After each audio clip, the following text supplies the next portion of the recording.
જય માતાજી। આજે આપણે બનાવીશું અડદિયો। તો તેના માટેની સામગ્રી જોઈ લઈએ।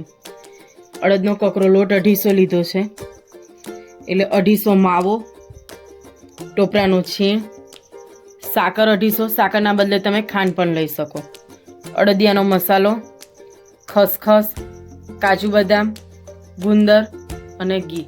તો હવે આપણે અડદિયો બનાવી લઈએ। હવે આપણે ઘી થોડું ગરમ કરવા મૂકી દીધું છે। ઘી સરસ ગરમ થઈ જાય એટલે આપણે ગુંદર તળી લઈશું। તો હવે ઘી સરસ ગરમ થઈ ગયું છે, તેમાં આપણે થોડો ગુંદર એડ કરીશું।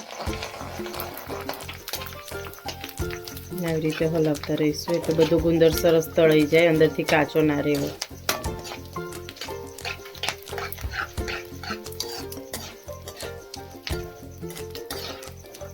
ગુંદર તળાઈ જાય એટલે આપણે એને ચોકીમાં લઈ લઈશું, એટલે આપણી ચોકીને આપણે ગ્રીસ નહીં કરવી પડે।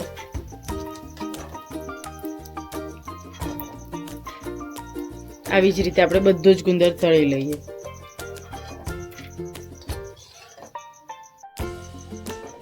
ગુંદર આપણો સરસ તળાઈ ગયો છે। આપણે જેટલો જોઈએ એટલો ગુંદર એડ કરવાનો।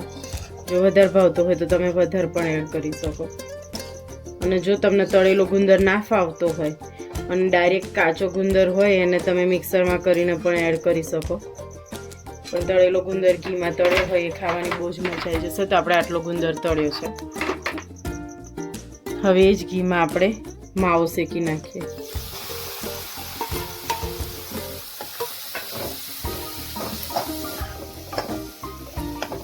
માવાને ખમણી લીધો છે એટલે એકદમ ઠંડો માવો હોય તો સરસ શેકાય નહીં, એટલે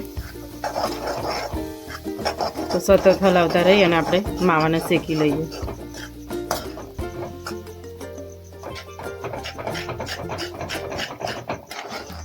તો આપણે સતત હલાવતા રહીશું એટલે માવો મસ્ત શેકાઈ જાય, નીચે ચોટે નહીં।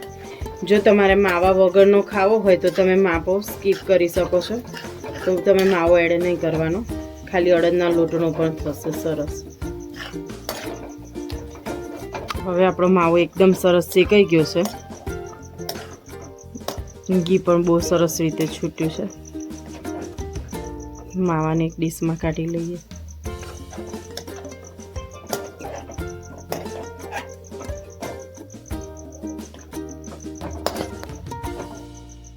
હવે એ જ ઘીમાં આપણે થોડું ઘી એડ કરીશું, 200 ગ્રામ લોટ શેકાય એટલું। લોટને પણ સરસ ઘીમાં લસપસતો શેકવાનું છે, એટલે ઘી ગરમ કરી લઈએ। તો હવે ઘી સરસ ગરમ થઈ ગયું છે, તેમાં અડદનો કકરો લોટ આપણે એડ કરી સતત હલાવી લઈશું। જો ઘી ઓછું લાગે તો અત્યારે જ આપણે ઘી એડ કરીશું, તો આપણે થોડું ઘી ઓછું છે તો એડ કરી દઈએ। તો હવે આપણે ઘી એડ કર્યું અને આટલું સરસ ઢીલો થાય એટલું ઘી એડ કરવાનું। જો હજી આપણું ઘી ઓગળે જ છે, અને એકદમ ધીમા ગેસે આપણે એકદમ બ્રાઉન કલરનો થાય ત્યાં સુધી શેક્યા કરીશું। સતત હલાવતા રહેવાનું, નહીંતર આપણો અડદનો લોટ નીચે ચોંટી જશે। અને અડદના લોટમાં થોડું ઘી વધારે નાખીને શેકવાનું, તો જ અડદિયો સરસ થશે। તો આપણે હલાવતા રહીએ।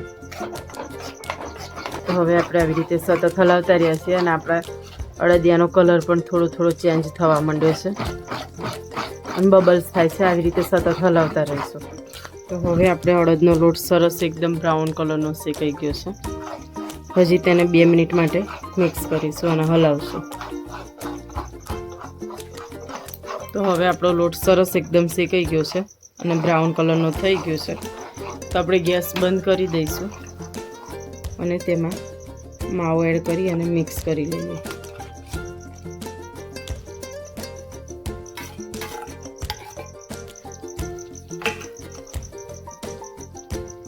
માવો અને અડદનો લોટ બંને વસ્તુ સરસ મિક્સ કરી લઈએ, અને તેમાં આપણે ડ્રાયફ્રૂટ પણ એડ કરી દઈશું, એ ડ્રાયફ્રૂટ એ સરસ ઘીમાં શેકવા નહીં પડે।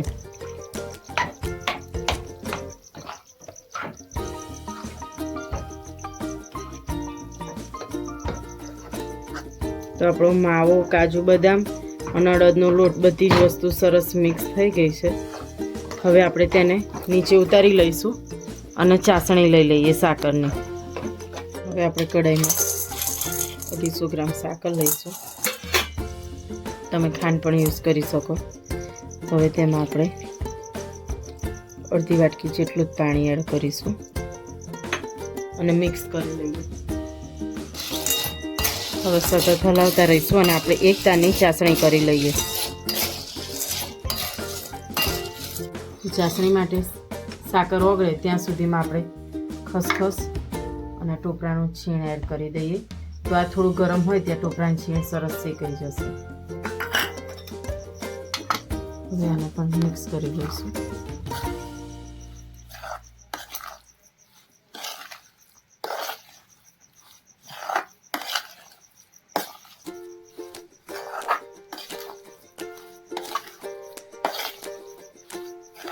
હવે આપણે ચાસણીને જોઈ લઈએ.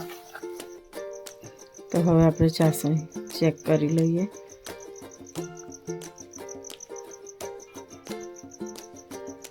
તો આપણી ચાસણી હજી થઈ નથી.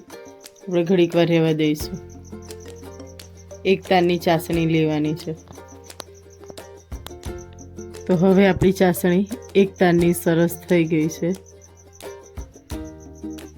તો ગેસ બંધ કરી દઈએ. આમાં રેડી દઈશું.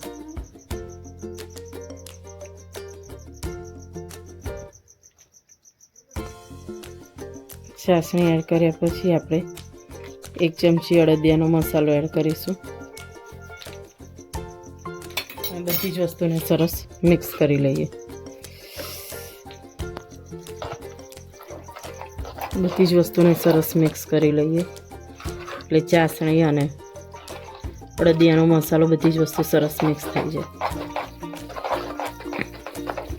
જો તમારે વધારે તીખો ખાવો હોય તો તમે થોડો વધારે અડદિયાનો મસાલો એડ કરી શકો છો. મેં 1 જ ચમચી એડ કર્યો છે. તો આપણી ચાસણી પણ પરફેક્ટ થઈ છે એટલે સાઈડમાંથી ઘી એકદમ છૂટું પડી ગયું છે. હવે તમે ઢાળી પણ શકો અને હાથ વડે ગોળ અડદિયા પણ વાળી શકો છો. તેમાં આપણે ગુંદર એડ કરી મિક્સ કરી લઈએ.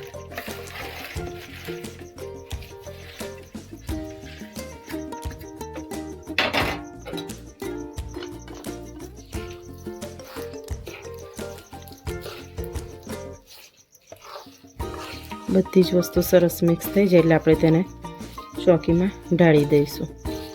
તો હવે બધી જ વસ્તુ સરસ મિક્સ થઈ ગઈ છે. એને આપણે ચોકીમાં ઢાળી દઈશું.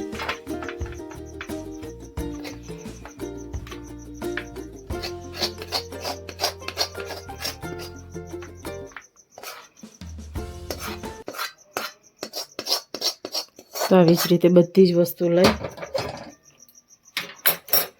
અને ચારે ખૂણામાં સરસ કરી એક સરખી કરી દઈએ.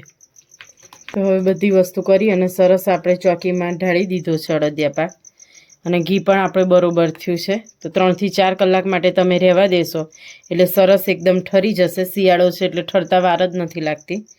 તો તૈયાર છે આપણો અડદિયા પાક. તમને અમારી રેસીપી કેવી લાગી તે જરૂરથી કોમેન્ટમાં કહેજો. અમારી ચેનલને લાઇક કરો, શેર કરો અને સબસ્ક્રાઈબ કરો. જય માતાજી.